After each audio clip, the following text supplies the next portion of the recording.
Welcome to RSAC Conference 2025. We're here recording live from the Cyber Risk TV studio and broadcast alley at Moscone West.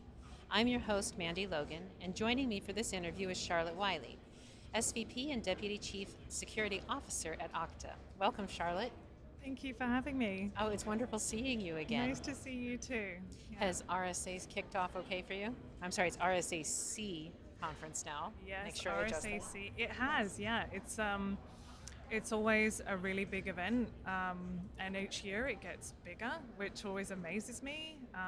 A lot of great conversations and great topics this year. So yeah, hopefully it's a great event for everyone. I agree, and it's exciting because Okta is involved in so many parts of the RSAC experience. Yeah. So I hope that you're getting to enjoy many areas of fun and intrigue and connecting through all of it. And I'm curious now because Okta is so known and obviously focuses on identity security. And as identity keeps moving beyond just human identity, what are some of the risks or trends or information that you see and you feel is poignant at this moment? It's so interesting to see the RSAC themes of 2025 compared to 2024. Last year we were talking about Gen AI in a sort of marketing sort of hype, and this year it's real. We're seeing it. It's in real applications now. And from a security standpoint, that means real threats, real risks that we're having to deal with. And so for us at Okta, it's an incredibly important part of our strategy about how do you secure that non-human identity as well as the human identity. More often than not, we're just not putting the right security in at the start for non-human identities, and so we really want to make sure that we're accommodating for that in our product. And so we've started really early on that journey. We've developed Auth for Gen AI, which is really about providing, secure product around how do you secure the controls for Gen AI and agents from the very beginning, from day one. So it's great to see the evolution.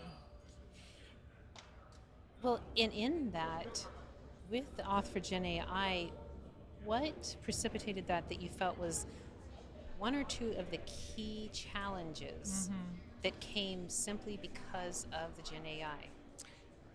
I think that what it's done with Gen AI is it's increased and elevated the already existing identity threats that we were seeing before. Right. So it's just that attackers are using more sophisticated social engineering mechanisms with Gen AI. So we're seeing Much more rapidly. Much more rapidly. Yes. So things like really hyper-realistic phishing or deep fakes that are bypassing current verification mechanisms. And so it's really about we have to respond to that in the way that you're securing identity pre, during, and post authentication. And so we're looking at how do we provide a platform, a unified, secure, single pane of glass for not just your human identities, but your non-human identities as well. And with that view, what do you feel like organizations should be focusing on? Where should they put their time in the next 12 months? Yeah, I think that it's really think about sort of the proliferation of different identities and that scale. So where you've got identities from machines to employees, APIs, and now AI agents. And so that broadens the potential for many different gaps to exist in your identity platform. And so really you need to think about how am I going to unify the different solutions that I have for identity and ensure that the attackers aren't getting through those gaps because of weak policies or just visibility issues. How do we make sure that we're providing that end-to-end visibility for all identities in the ecosystem? Wow, so with your background on such a broad range of establishing and scaling, but also with processes, not only on the human side, with individuals within an organization, but also the processes that security teams and organizations need to go through. What can you share that is Are there steps or benchmarks of a process that you would recommend organizations follow while dealing with Gen AI augmentation to the existing threat landscape? Absolutely. I think that knowing what identity threats exist within your existing environment is the starting point. And then, as I say, the non-human identities just they elevate and scale that. And so I don't think we're dealing with net new identity threats and issues. It's just that we're dealing with them on a very different perspective, a very different plane. And so for organizations, it's know where your gaps are, know where your risks are around your identity and access management controls. Focus on making sure that you are securing both human and non-human accounts, and do it in a way that's unified, do it in a way that you minimize those gaps and that you're tackling the end-to-end position of where those threats could eventuate. Excellent. Now, have you noticed? I've seen some trends about really, say, old school attack vectors like SQL injection and stuff gaining a foothold again because of generative AI agents or because of data, the way it's being used within the organization. Can you speak on any of that?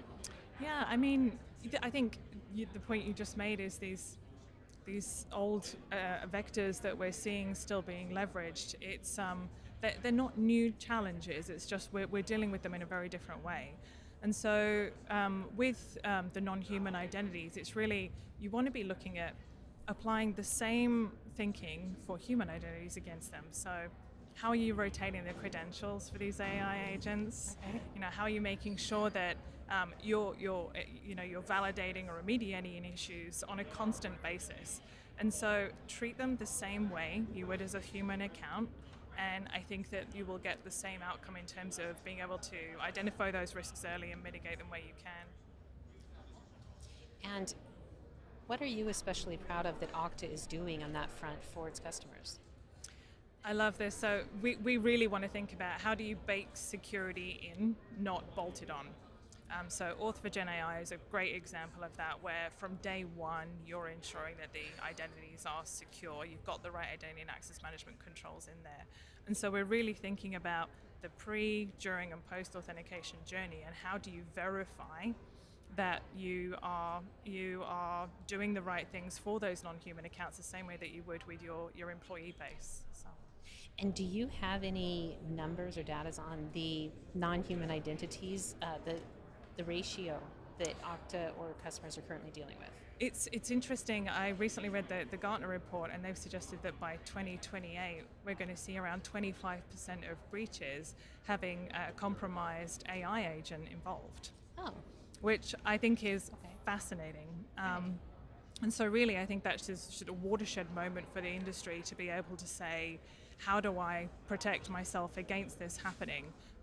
Because that's 1 in 4 organizations going to experience that in their breaches, which is kind of terrifying. It absolutely is. And that made me think of Pluralsight's recent report on AI skills. And among 1,200 practitioners, they found that 74% self-reported exaggerating their know-how and understanding of AI and AI agents. Oh, wow. Not unsurprising. It is not. I think it's someone compared this the other day to like blockchain a few years ago, where Right. it was the big hype and what are we doing about it, but the reality was that many people just didn't quite wrap their head around how this was going to affect us and what was going to happen. I think that we're in that age now, and there's so much potential, I think, for the vendors here, and I think Okta as well, for us to make sure that we are providing solutions for dealing with this new agentic age that we're living in. It's going to be interesting to see how that adoption and that understanding of that adoption plays out in the next few years. It absolutely is. Charlotte, this has been lovely. I'm so glad that you are here, and thank you for sharing with us. And I definitely want to invite our audience to get more information. So to find out more about Okta, please visit securityweekly.com/Okta RSAC. For all RSAC 2025 coverage by Cyber Risk Alliance, please visit securityweekly.com/RSAC. Thanks again, Charlotte. Thank you.